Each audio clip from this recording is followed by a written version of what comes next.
Hello everyone, welcome to Textcom. आज हम लोग बात करने जा रहे हैं सॉल्यूशंस के पीवाईक्यू 2024 के जनवरी अटेम्प्ट के बारे में। यार इससे पहले हम लोग मोल कॉन्सेप्ट, रेडॉक्स रिएक्शन और बायोमोलिक्यूल्स के पीवाईक्यू डिस्कस कर चुके हैं और केमिकल बॉन्डिंग, एटॉमिक स्ट्रक्चर भी हो चुका है। ठीक है, तो धीरे धीरे हम लोग पीवाईक्यूज में आगे बढ़ रहे हैं। जैसा कि मैंने प्रॉमिस किया था कि हम लोग हफ्ते में 4 वीडियो कम से कम पीवाईक्यूज के डालते रहेंगे, तो उसी सीक्वेंस में हम लोग धीरे धीरे आगे बढ़ रहे हैं।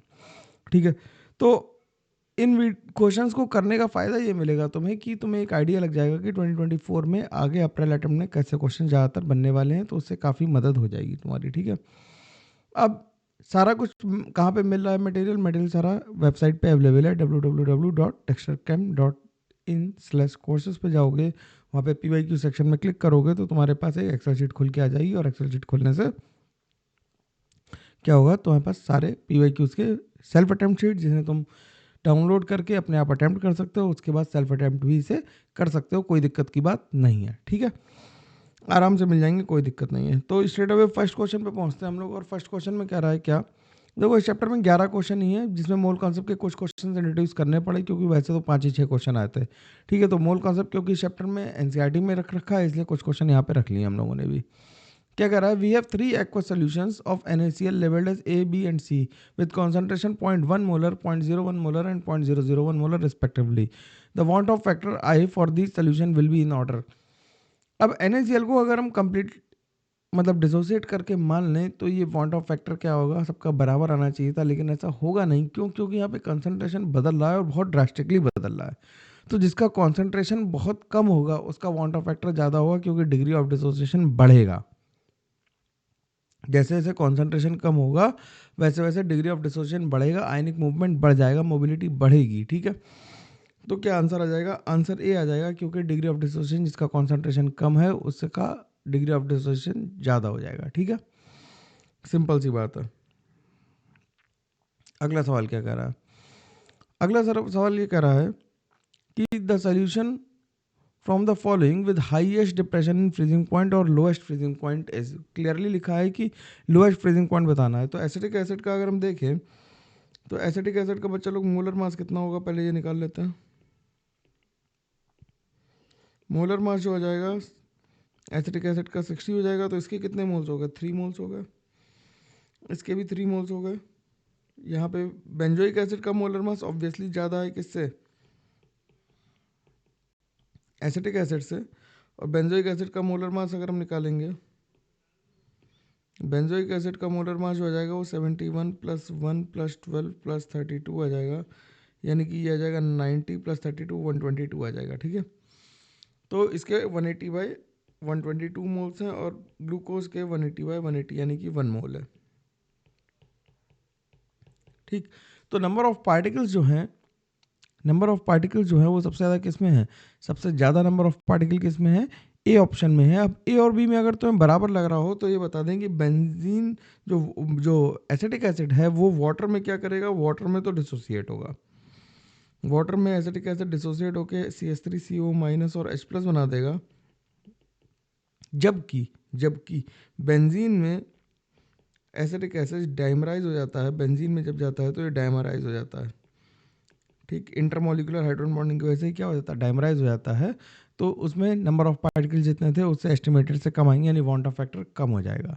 तो सबसे ज़्यादा जिसमें वांट ऑफ फैक्टर होगा उसी में नंबर ऑफ पार्टिकल ज़्यादा होंगे, और उसी में नंबर ऑफ पार्टिकल ज़्यादा होने की वजह से क्या होगा कि लोएस्ट फ्रीजिंग पॉइंट भी उसी में होगा। तो हमें बेसिकली यही चेक करना था कि किस में नंबर ऑफ पार्टिकल सबसे ज़्यादा है, तो वो ऑप्शन ए में आ जाएंगे।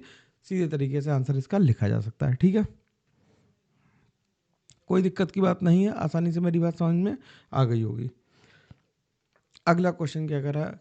सोल्यूशन कह रहा है solution of 2 immiscible liquid showing negative deviation. अगर डेविएशन नेगेटिव है तो क्या होगा कि ए बी टाइप के फोर्सेस ज़्यादा स्ट्रांग होंगे ए टाइप के फोर्सेस से। ये पूरा ही लिख देता हूँ मैं यहाँ पे ना।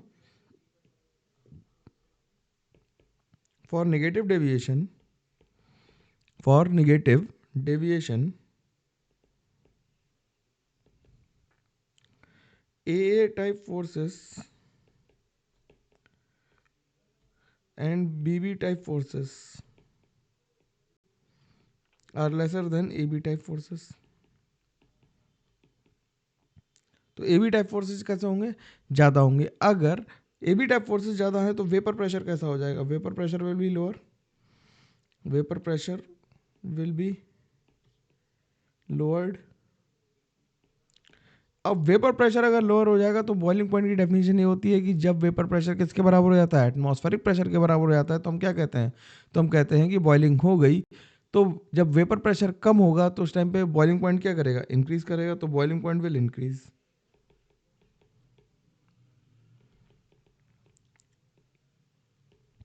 तो आंसर इसका 4 लिख देंगे। ठीक है, आंसर इसका 4 लिख देंगे। अगला सवाल तो बहुत ही सरल सवाल है। क्या कह रहा है, if a substance A dissolve in a solution of a mixture of B and C with their respective number of moles as Na, Nb and Nc, the mole fraction of C in the solution. तो mole fraction का formula क्या हो जाता है, अपना mole upon सबका मोल, तो Nc upon Na plus Nb plus Nc। इससे सरल सवाल तो कुछ हो भी नहीं सकता। ठीक है, अगला सवाल देखते हैं। अगला सवाल क्या कह रहा है, बात समझ में आ रही है, आसानी से चल रहा है ना, ये तो बहुत ईजी बात है ना। अगला सवाल क्या कह रहा है, identify the mixture that shows positive deviation from route law.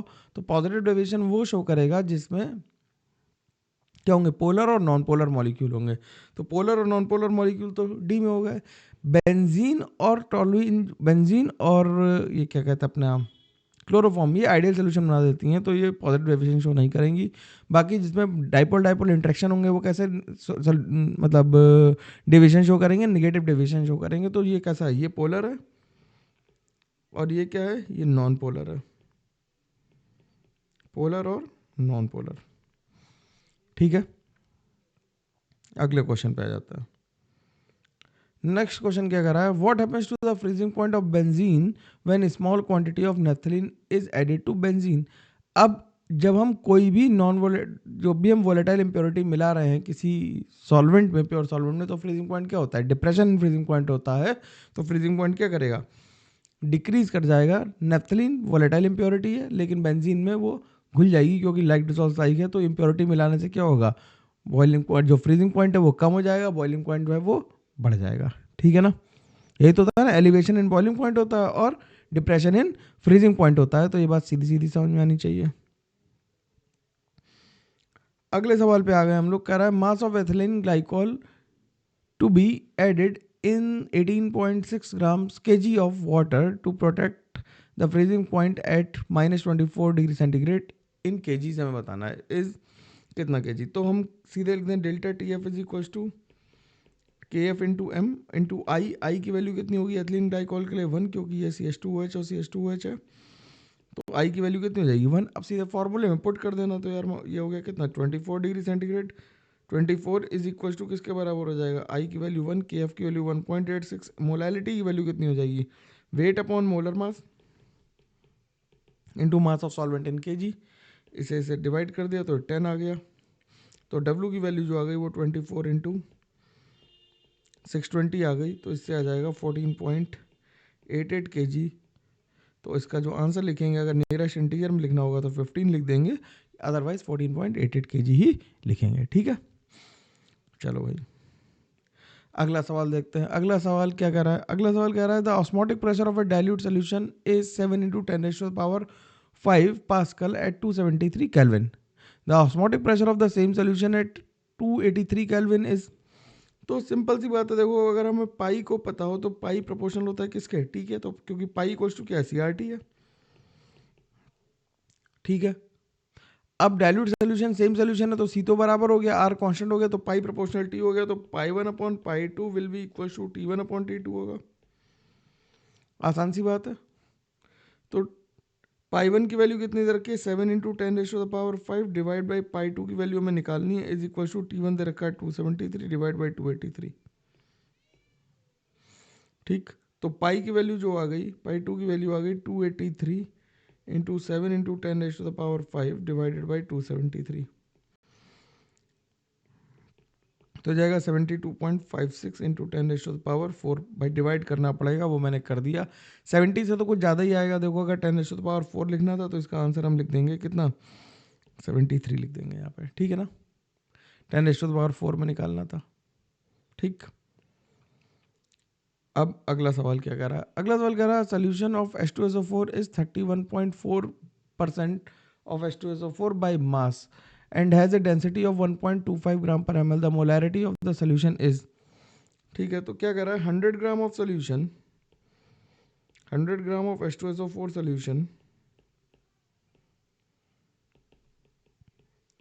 Contain कितना, 31.4 ग्राम्स ऑफ H2SO4, यही तो कह रहा है।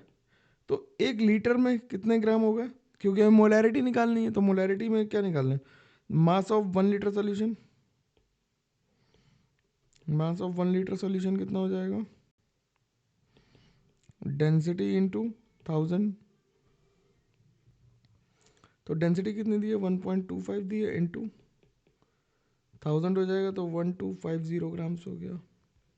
ठीक, तो 100 ग्राम में इतना है, तो 1250 ग्राम में कितना होगा, 1250 gram of H2SO4 solution will contain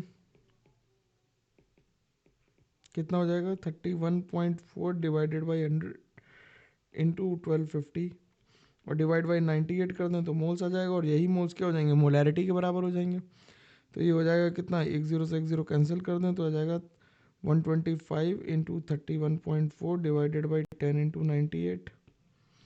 तो इसे जब डिवाइड कर दोगे तो ये 4.00 मोलर आ जाएगा। तो सीधे सीधे कितना आ जाएगा, 4 मोलर आ जाएगा आंसर। सीधा सवाल था, कोई इसमें तकलीफ की बात नहीं थी, आसानी से सवाल लग जाना चाहिए था, है ना, बिल्कुल स्टोइचियोमेट्री का बेसिक क्वेश्चन था।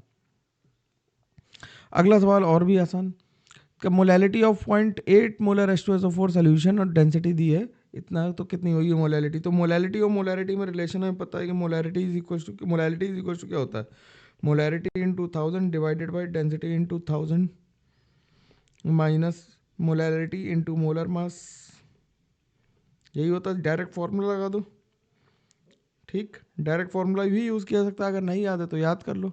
ठीक है, कैपिटल एम क्या है, कैपिटल एम मोलैरिटी है, स्मॉल एम क्या है, स्मॉल एम मोलैलिटी है। मैं दूसरे तरीके से भी लगा दूंगा, इसे कोई दिक्कत नहीं है, दोनों तरीके से पूरा एक्सटेंसिवली सॉल्व भी कर दूंगा। जैसे फार्मूला याद होता है वो फार्मूला याद कर लो, जिसे एक्सटेंसिवली सॉल्व करना वो पूरा भी सॉल्व कर सकता है। तो मोलैरिटी कितनी दे रखी है हमें, मोलैरिटी दे रखी है हमें 0.8 into 1000 divided by 1.06 into 1000 minus 0.8 into 98।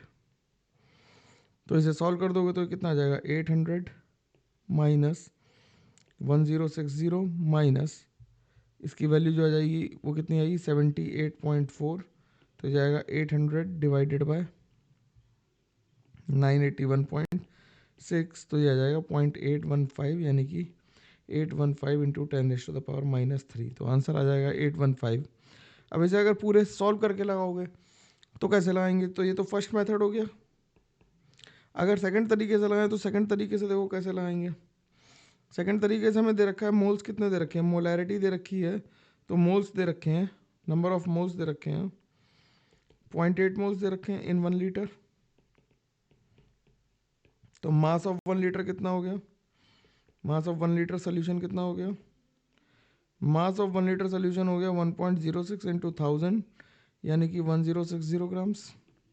Mass of solute कितना हो गया, मास ऑफ सॉल्यूट कितना हो गया, मास ऑफ सॉल्यूट हो गया कितना, जल्दी बोलो भाई, 0.8 इंटू 98, यानी कि 78.4 ग्राम्स। तो मास ऑफ सॉल्वेंट कितना हो गया, तो वो फॉर्मूला बना यहीं से है ना।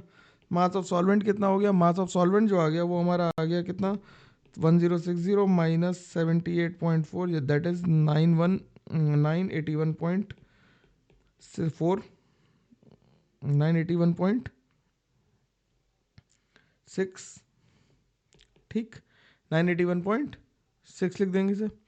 ठीक है, तो ये मास ऑफ सॉल्वेंट आ गया। अब क्या होगा, मोलैलिटी इज इक्वल टू क्या हो जाएगा, given moles into 1000 divided by volume in ml, वो मास इन kg, तो बस लिख दिया।